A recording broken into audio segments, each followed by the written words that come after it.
सेती लोकमार्ग र चिसापानी जंगलघाट मंगलसेन सडक खण्डको जंगलघाटमा पुलको बारेमा समेत भौतिक पूर्वाधार मन्त्रालयमा छलफल भएको छ।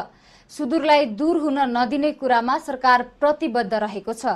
सांसद केपी खनाल लेख्छन्, सेती लोकमार्ग र चिसापानी जंगलघाट मंगलसेन सडक खण्डको जंगलघाटमा पुलको बारेमा समेत भौतिक पूर्वाधार मन्त्रालयमा छलफल भएको छ। सुदूरलाई दूर हुन नदिने कुरामा सरकार सेती लोकमार्ग र चिसापानी जंगलघाट मंगलसेन सडक खण्डको जंगलघाटमा पुलको बारेमा समेत भौतिक पूर्वाधार मन्त्रालयमा छलफल भएको छ। सुदूरलाई दूर हुन नदिने कुरामा सरकार प्रतिबद्ध रहेको छ।